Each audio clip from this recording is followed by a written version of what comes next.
Welcome to Of the Ether podcast, where we help the modern intuitive connect to their body, authentic self, the ether, and beyond.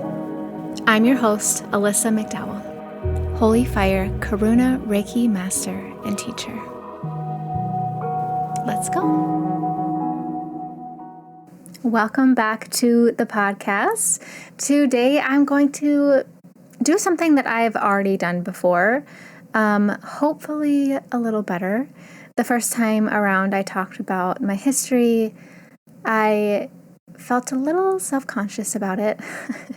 It's a really long-winded story, and being that the podcast was so new, really it's still new, but at the time it was my very first episode, and I always just thought I could do it better. So we are going to do it better this time.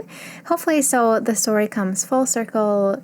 You'll see the beginning, the end, and how everything turned out just fine. So I used to be sick my entire life.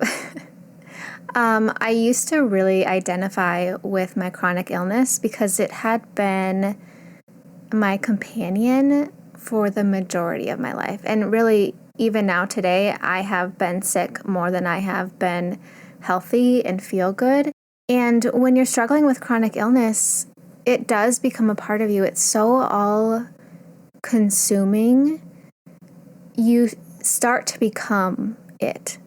You and the chronic illness start to become like melded into this one being, which when that happens, it can be really detrimental to your recovery if you can't see the separation between those two things, if you cannot find your autonomy outside of your chronic illness.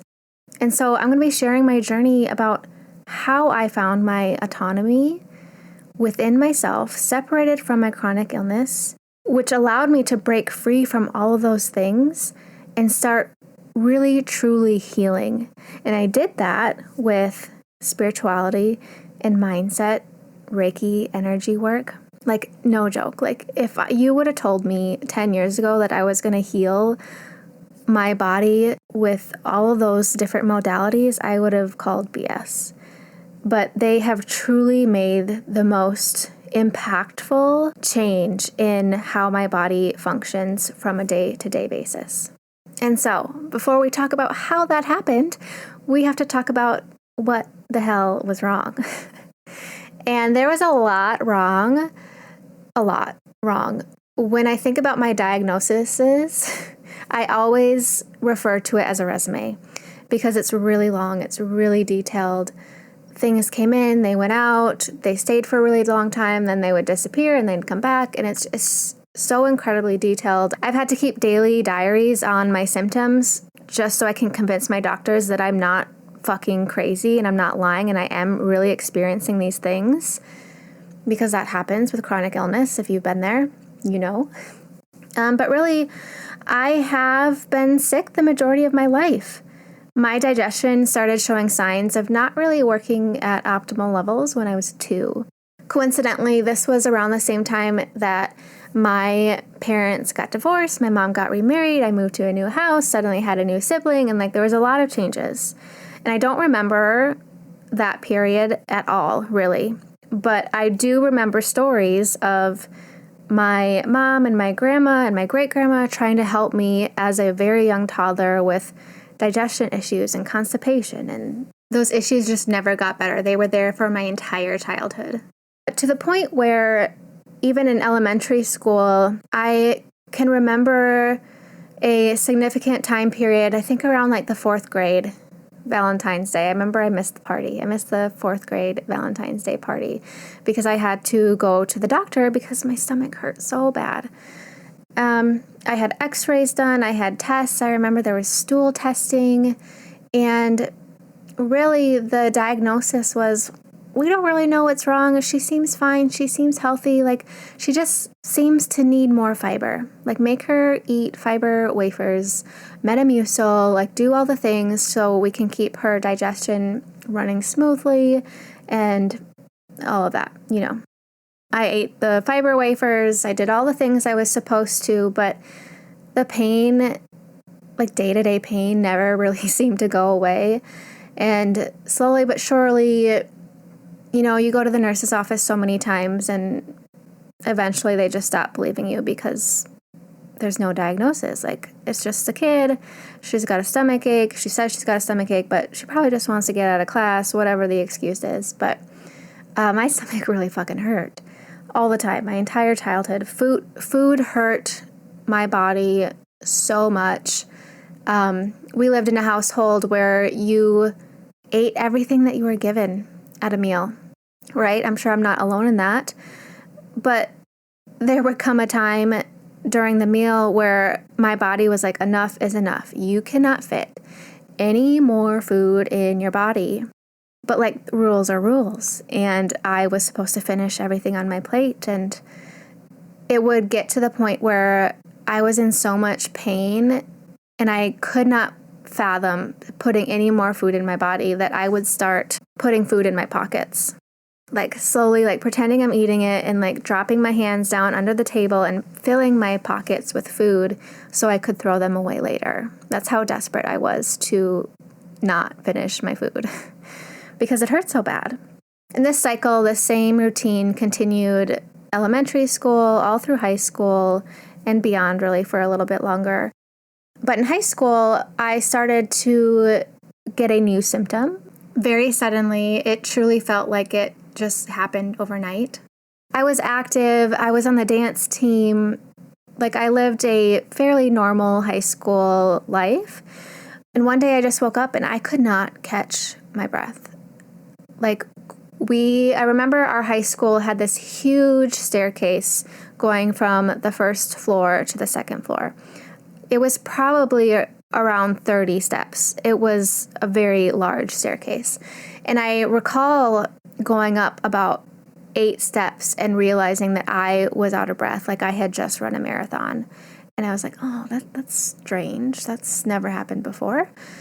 And this continued, and I started to really struggle in dance class. My mom took me to the family physician, and he was like, I think she's got exercise-induced asthma. Like, here's an inhaler. See you later.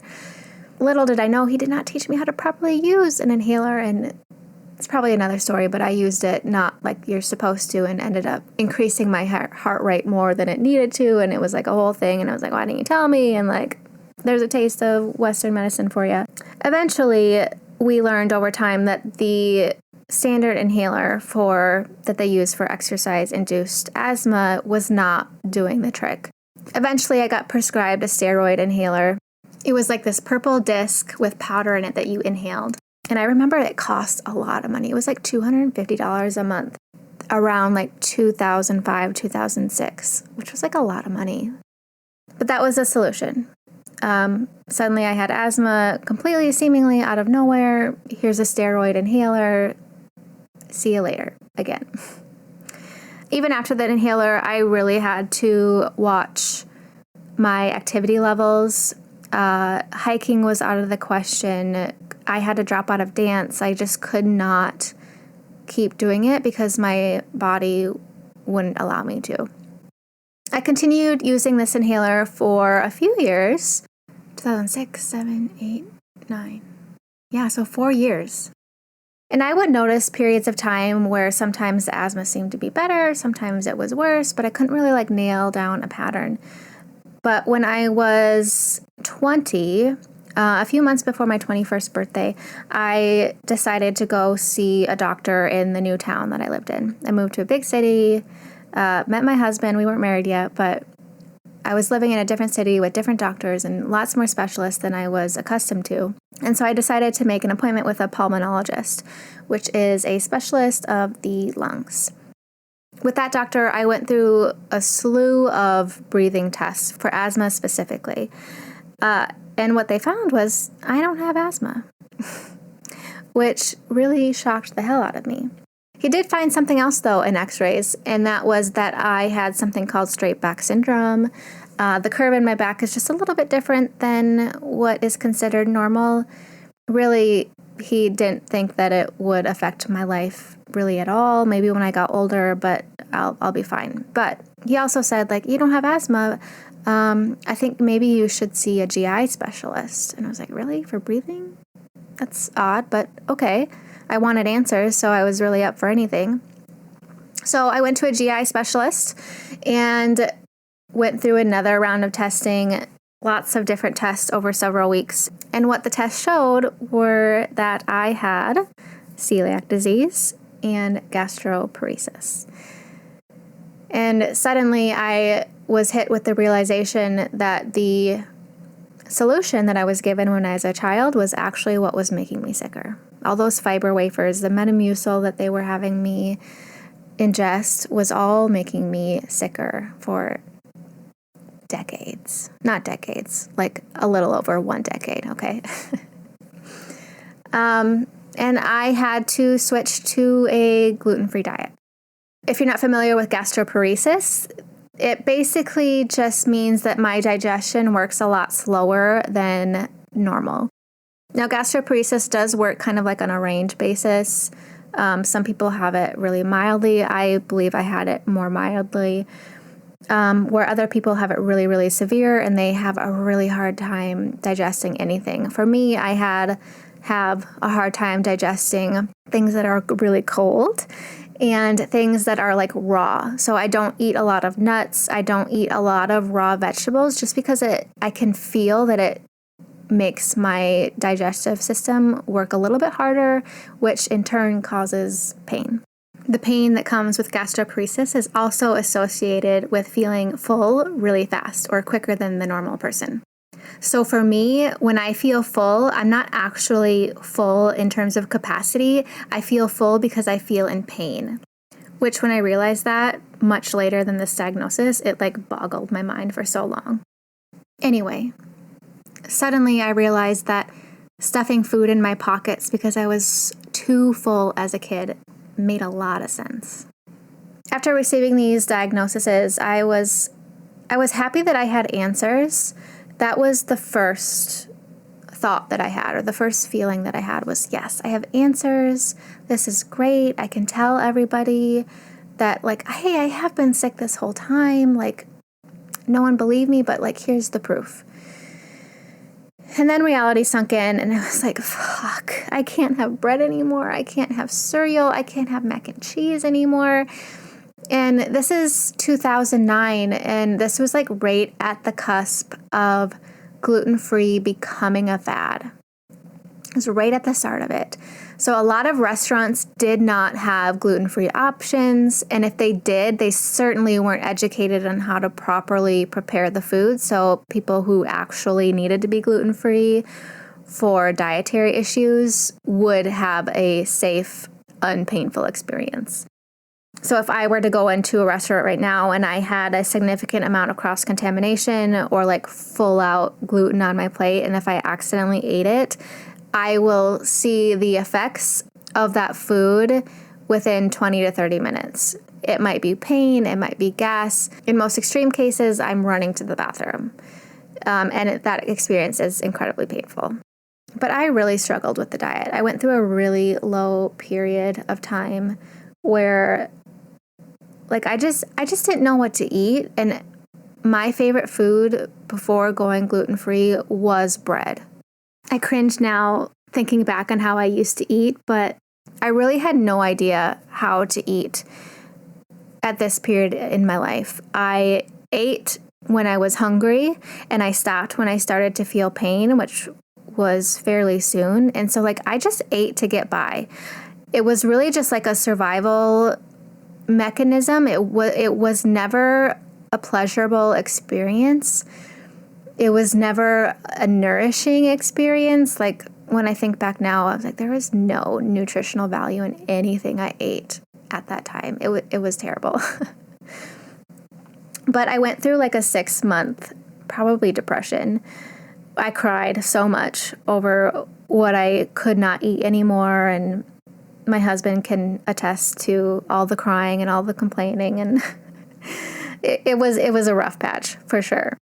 But eventually I got the diet down and it was fine, and now like I have no memory of what a donut tastes like. I don't know what cake tastes like anymore. What I do miss is the texture of things that have gluten. I do miss that, but I don't have any memory now, almost 15 years later, of what those things actually taste and feel like. Fast forward a few years, my husband and I are now married. We've been married for a few years, and we wanted to start a family, which wasn't as easy as they tell you in high school. We struggled getting pregnant for about 2 years, and then I finally did get pregnant, and I went in for my normal, first ultrasound checkup. I went in at 11 weeks, and we found out that the baby had died. And the baby had died likely around 6 weeks, but it still hadn't aborted itself yet, which was an experience all on its own. I would never wish that upon anyone, but I know that 25% of all pregnancies end that way, so I'm sure the story feels really familiar, and you can relate if you have been pregnant before. But after finding out the baby had died, I had decided to not use any medication to quicken the abortion, basically. But it needed to leave my body in at least 2 weeks' time before it was going to start making me sick. It would start poisoning my body. It took about a week for the baby to leave, which was an experience that I was not mentally prepared for. It was a really long time ago now, and I still struggle to kind of find the words to use to sufficiently describe the experience. But the contractions were incredibly painful. But what made it so much more painful than a regular birth was the emotional pain that came with it. It's one thing to have physical pain, knowing that you are going to meet this new baby that's going to be with you for years to come. It's another thing to experience that pain, knowing that you won't have that time with that baby, and that when that baby is out of your body, it is gone. The physical and emotional pain pairing is terrible. So after losing that first baby of mine, we went through some testing to figure out why the baby wasn't able to sustain life. And we found out that I was hypothyroid. So my body didn't produce the hormones that it needed to keep me functioning healthy, but also to keep a pregnancy functioning as it should. The next year, with some help of some fertility medication, we had a healthy baby boy. Pregnancy went well. The birth is what it was. That's probably a whole other story, but it went well. But then a few years later, we were trying to have a second baby, and we had 2 more losses before we had a successful pregnancy with my daughter. After my daughter's birth, her journey earthside, my health started to tank fast.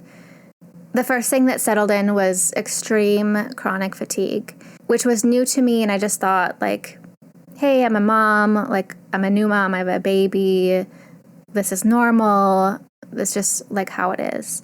But then I started to notice tingling in my arms, and eventually that tingling turned into some of the worst pain that I have ever experienced. I didn't know it was inflammation at the time, but my arms both felt like they were wrapped with bubble wrap. And the way that they were wrapped was incredibly tight. And because they were hypothetically wrapped in this bubble wrap, I could not move my joints in my fingers or my elbows, and even my shoulders hurt. But the most of it was in my elbows and down to my fingertips. And when I did move them, it was met with incredible, excruciating pain. It was hard to work at the computer. I worked as a graphic designer at the time, and it just hurt so much to sit at my desk and click around on my mouse and type on a keyboard and constantly move my fingers. And then when I got home, I remember not being able to hold a spatula while I was cooking, like the action of gripping something hurt so bad. I couldn't hold a pen. My writing was shaky, and suddenly I didn't recognize my handwriting. I would lay in bed with my arms as straight as I could get them and just like silently scream because it hurt so bad. And it hurt to move, but it hurt to stay still. It was beyond terrible. My husband would make ice baths in the sink, and I would just like plunge my arms into them as long as I could muster, just to like get relief from the pain that I was experiencing all day long. At the same time, I had like just not normal. I had body aches all over my body. While I didn't have like the pain that I had in my arms, my body felt really like rickety and brittle. And it started to feel crunchy. I don't know if that makes sense to anybody, but it started to feel that way. It felt like an old person's body. In my gut, I had always assumed that it was my thyroid. I had no medical training or knowledge. Like, there's no reason why I should have suspected that this was my thyroid. But I went back to my OB who diagnosed me with hypothyroid. And I was like, hey, can we check my levels? Like, something is really wrong. I'm in a lot of pain. I don't know what's up. And she did lab tests and everything was fine. So she sent me to my primary care physician, and she was like, hey, everything looks fine. They did x-rays. They took some labs. And like, no, it's not your thyroid, but I don't really know what else it is. Maybe you should see your rheumatologist. So I went to see the rheumatologist, and he was like, no, you look fine. I don't know why you can move. Maybe you just need some physical therapy. I was like, no. I knew physical therapy was not going to do anything, and he was just like throwing noodles at the wall. Is that the expression? Noodles? I don't think so. So I went back to my primary care doctor and was like, hey, he said it wasn't this. And she was like, well, I don't know what to tell you. So I sat in that space of being in chronic pain for several months. And it was during this time that I started to explore alternative health or like functional medicine. And I was like, these doctors that I was told to love and trust, who knew everything, are not helping me, and I cannot live this way. Eventually, I found a functional medicine practitioner who specialized with women's health and hormones. And so I booked an appointment with her. There was a 6-month wait, but I waited. And when I first saw her for that first appointment, I brought all my documentation of all my symptoms day by day and shared it with her. And she asked to see the lab work that all the other doctors had pulled. So I brought it up on the computer. She was looking at them and she goes, oh, it's right here. And I was like, what? What's right there? She goes, you have Hashimoto's disease. She goes, it's right here.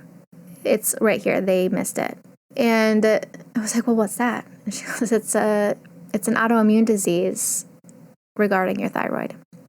Your body is attacking your thyroid, which is why you have crazy inflammation and pain, and you're tired, mood swings, like all the things. Digestion even, it affects that.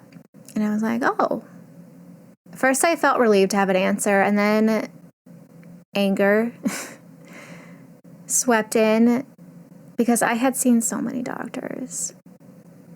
And the one person who could help me helped me with the lab work that those original doctors took.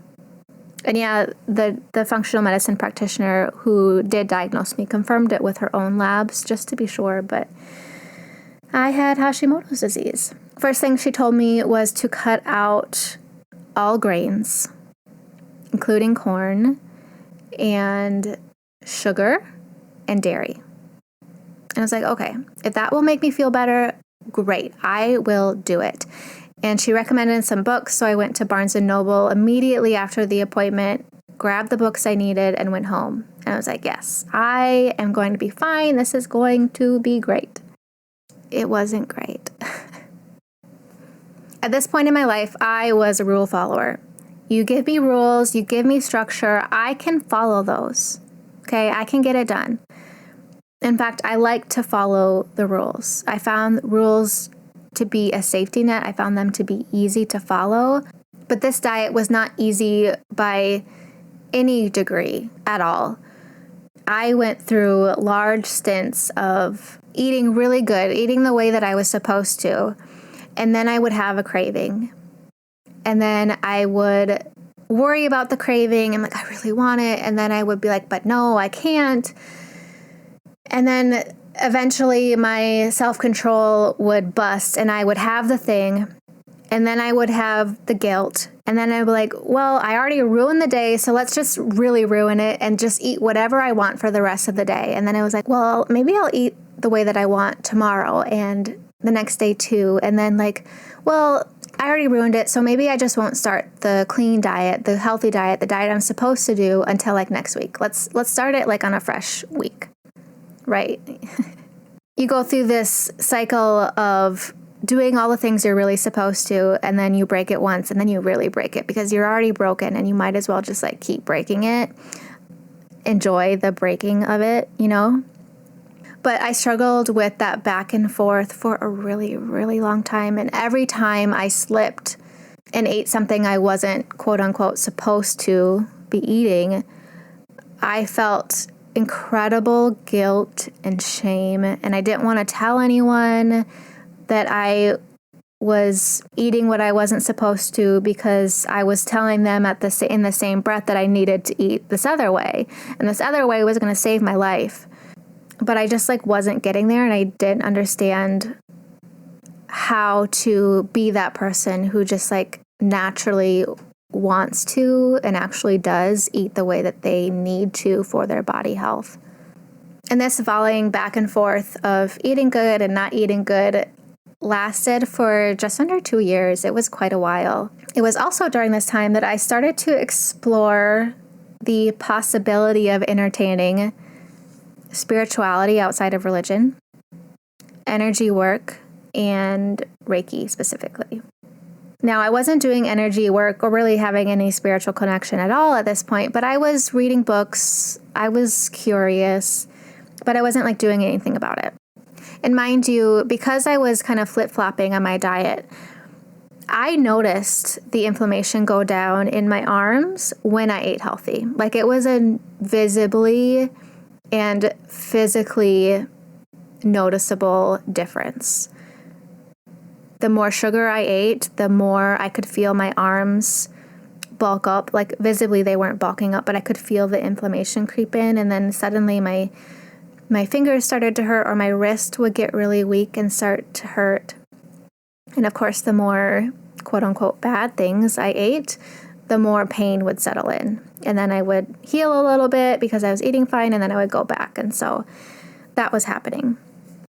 But it still wasn't the type of healing that I wanted nor thought was possible. Like I didn't want to be stuck in a body that was feeling pain all the time. And I didn't want to be stuck in a body that like couldn't support itself, whether that's mentally or physically on a nourishment level, you know.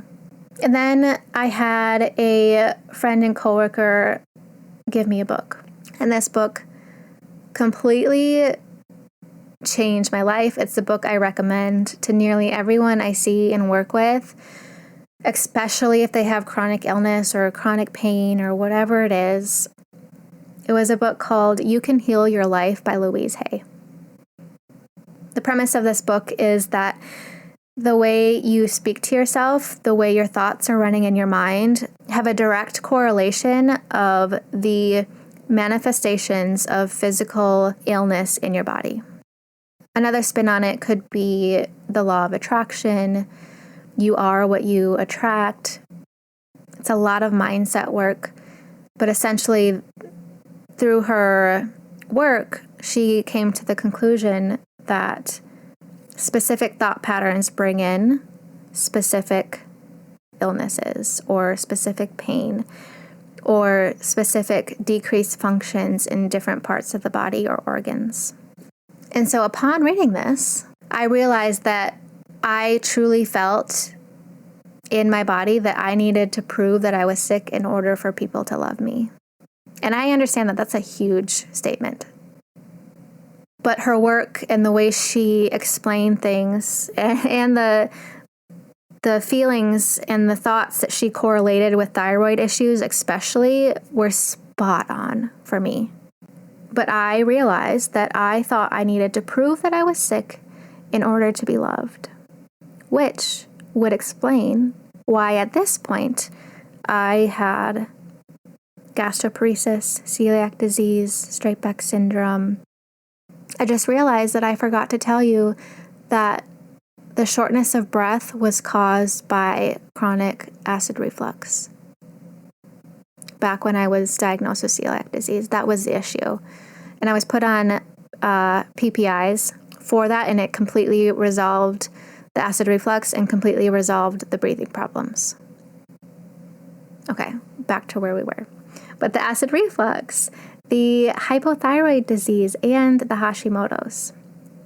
And upon reading this book and its teachings, I could reflect on and recognize that when people asked me how I was doing, I would never admit that I was good if I really was good. I recall consciously wanting to say good because that was the truth, but I didn't want them to not give me love. I didn't recognize it for that at that time. But I thought they would give me less attention if I wasn't sick. So instead of saying I'm good, I'd say, oh, I'm okay. Or oh, I hurt a little bit today. Or, oh, this is going on, but whatever. I would always dumb it down. I would make it worse than it actually was. Not a lot worse, but just enough to pull them in.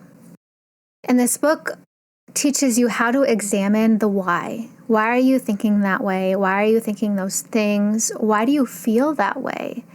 And I realized that I felt that people would only love me when I was sick because of that first diagnosis with celiac disease, gastroparesis, and GERD. Because after so many years of people not believing that I was sick, even though I was in pain every single day, after so many years, I could finally say, I told you so. I was actually sick. And when I could tell them that I was actually sick and I could prove it, there's a real diagnosis, suddenly I could see everybody feeling really sorry for me and regretting how the situation panned out to begin with. And so once you recognize that, you can't unrecognize it. And I really committed to changing that. I really acknowledged that my thoughts played a huge role in how my life played out and how my body functioned. And so bit by bit, I paid extra close attention to how my thoughts were running in my head, how I acted towards other people, how authentic I was being. And I would stop myself if I was going in the wrong direction, and I would course correct immediately. And with this change, I suddenly found it so much easier to approach my diet with grace and understanding. I dropped the labels of what good food is and what bad food is. I stopped guilting myself when I had a treat. I stopped using the word cheat because with cheat comes negative connotations. Cheat implies that you're doing something wrong. And if I wanted to have something just one time, I could allow that to myself. And so I started to use the word allowance. If I wanted to go have ice cream just because I wanted ice cream, that's an allowance. It's not a cheat. And I started to really approach everything with so much grace and self-compassion because I was conscious of my thoughts. Because I realized I could choose how I thought about different things. Suddenly I was more in control than I ever was before. And with that control, because I was dropping the guilt and the shame and the shoulds of everything that I was doing in my normal life, that alone was decreasing my inflammation and my pain. Because when you are in those really low vibrational emotions, the shame, the guilt, the depression, the anxiety, the worry about doing something wrong, that alone sets so many signals in your body telling you that something is wrong that the defense mechanisms go up. The inflammation goes up. The pain goes up because not only is your body telling you something that is wrong, but your thoughts are like, yeah, something is really wrong. You need to go get that. You need to attack that. You need to punish her, even. Yeah, so when you're feeling guilt and you're feeling shame about a choice you made, that guilt and shame tells your internal systems to punish you for it. It might not be through chronic pain like it was for me or inflammation, but see how that shows up for you if that resonates. And so bit by bit, I dropped the guilt, I dropped the shame, I changed the very language I was using in association with things so I could have a much more healthier relationship, not only with language, but with myself. A year later, I was significantly better. I was still experiencing some symptoms, especially in my digestion. So I went to a new doctor who did diagnose me with SIBO, which is like a bacteria overgrowth in the intestine, which isn't surprising at all considering the diet that I had in my young adult life, and also like the flip-flopping of the good diet and the bad diet. Like it made sense. So there was a short-term diet to fix that, which was amazing. And with that diet, I actually did find relief in my gastroparesis symptoms, which was amazing. This also helped improve my acid reflux. I could finally get off my PPIs, which I am so incredibly grateful for. You should not be on PPIs for long-term use. It can cause like osteoporosis. I think it might even cause cancer. Don't quote me on that, but it's not good to be on those drugs long-term, but also Western medicine doctors aren't showing you an alternative, especially with diet. Once I was able to fully transition to a whole foods, at this time I was eating mostly paleo diet, and with correcting the SIBO, my acid reflux went completely away. Completely. So I've made a lot of progress, right? Then a little while later, I had some pain in my abdomen. And I have a history of getting ovarian cysts. A lot of us do. It's kind of like a normal thing, they say. But I was having a little extra pain, so during my annual visit to the gynecologist, I was like, hey, can you just look at this? Can you like humor me? Like, it's a lot more painful than it usually is for a cyst, and it's been here for a while. And at first she really brushed me off and she didn't even want to look at it, but I insisted, and we did an ultrasound, and they found that I had a endometrioma cyst, which is a cyst that only comes with endometriosis. And it was a cyst that had been there for quite a while because it was about the size of a business card, which means I needed surgery. I really took this diagnosis hard. 1, because surgery is scary. 2, because it was like another thing to add to my resume, right? But 3, I was like, I've worked so hard to like heal my body, and I felt like knocked down. But I noticed a difference when I was talking about endometriosis with family and friends. I could see the difference in how I explained it and how I explained how I was feeling. And I realized I could see the progress that I had made in my internal environment, comparing this new diagnosis with all the other ones that I have experienced. I could see like the proof in the pudding, and I could recognize like, I've done a really good job. I've done a really good job to be kind to my body and be authentic to myself. And I realized that I had grown out of the need to prove that I was sick to people. Like, I didn't really want to talk about it to people. I didn't feel the need to say that I was worse than I actually was, because all in all, I did feel pretty good at the time. It bothered me at times, but most of the day it didn't. And I was honest about that. And it was the first time that I could really recognize the progress that I had made. And I was really proud of myself for that. I had surgery the end of 2019 to remove the cyst, and I was told that I would likely be back there for a future surgery later on because that's just the name of the game with endometriosis. It's reoccurring. But again, I was like, that is the Western mindset. I'm not going to be back here, and I'll show you. And so I really started to dig into functional medicine more. I got really serious about my diet. I went back to my functional medicine practitioner who treated my SIBO, and I was like, hey, could you look at my hormones? Because I don't want to be back getting surgery again for endometriosis. So please tell me what my hormones look like so we can correct them. And we found that my estrogen level was 3 times what it should be. And if you are familiar with endometriosis, it is caused by excess estrogen. And so we went through strategies to decrease my estrogen to help my progesterone levels because those were low. And I haven't had any problems since. Granted, it's 2023 now. My surgery was in 2019, but we're good.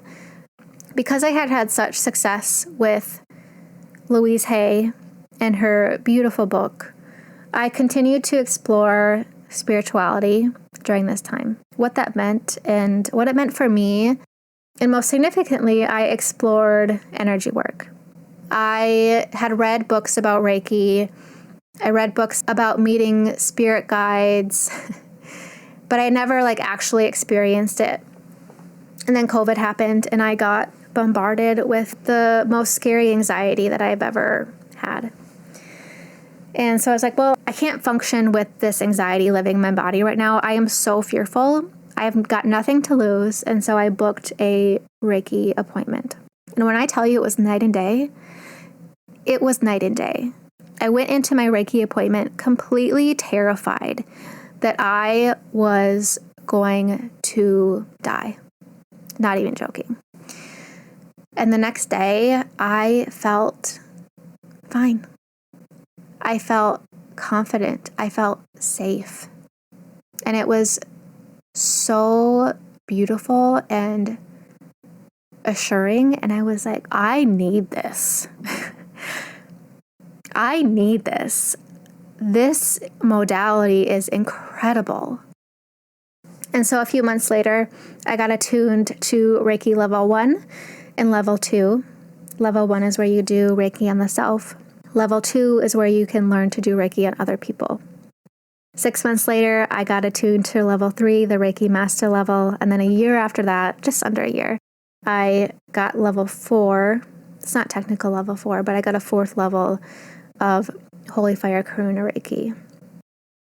And Reiki is such a beautiful modality for healing thoughts, inherited beliefs, yes, chronic illness, pain. It is so incredibly beautiful. And I feel so lucky that I get to help people realize their power just because they're them. Anyway, we will talk about Reiki in general another day. But what we're talking about here is how Reiki, energy work, and spirituality helped heal my chronic illness. We've already covered some things so far, but what else? So first, we talked about the book, You Can Heal Your Life by Louise Hay. This book made me face unhealthy thought patterns and deep-rooted unconscious beliefs that I did not even know were there. And when we act without any self-awareness, that is when we are not in control. And this book really taught me to pay attention to what is happening in my inner environment. This could also be called shadow work. It really is, if you are familiar with that term. And paying attention to my inner thoughts, to my actions, to my beliefs, it allowed me to approach my diet with grace and understanding, so I could get to a place where eating a whole foods diet comes so naturally. And in fact, it's actually what I want. Truly, it's what I want. Did I ever think I would be here? No. Especially when I was flip-flopping between the good and the bad, right?